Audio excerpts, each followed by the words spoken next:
memegang nomor undian 22.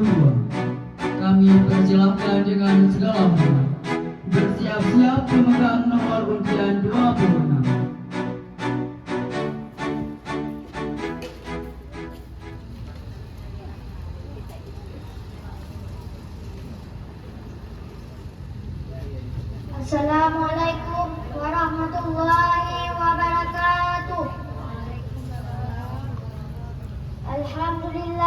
Alhamdulillahi rabbil alamin. Wassalatu wassalamu ala asyrafil anbiya'i wal mursalin wa ala alihi wa sahbihi ajma'in. Amma ba'du. Pertama dan yang paling utama, tiada kata indah yang patut kita ucapkan selain ungkapan rasa syukur terhadap nikmat dan karunia yang telah Allah Subhanahu wa taala berikan kepada kita.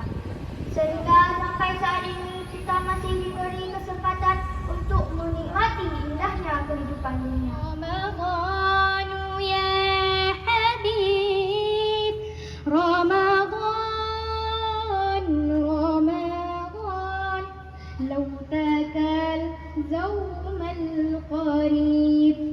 Assalamualaikum warahmatullahi wabarakatuh. Waalaikumsalam. Alhamdulillahilladzi hadana lihadza wa ma kunna linahtadiya laula an hadana Allah.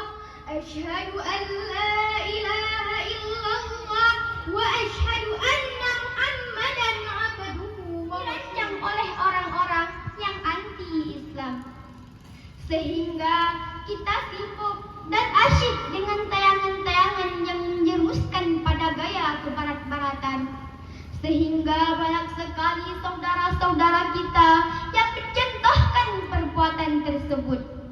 Akhirnya mereka lupa dengan ajaran yang bernafaskan Islam, sehingga mereka berani dan bangga, bahkan berlomba-lomba melakukan perbuatan tersebut. Tidak menghormati guru, terjadi pergaulan-pergaulan bebas, dan lain-lain sebagainya.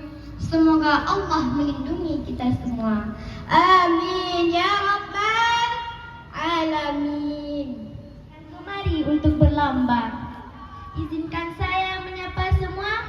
Tolong dijawab dengan semangat ya. Assalamualaikum warahmatullahi wabarakatuh.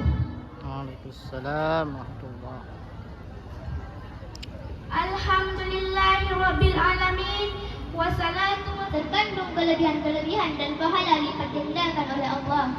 Bila seandainya kita bersedekah 1000, akan dibalas 100.000. Terlebih lagi jika kita membaca Al-Quran, maka pahala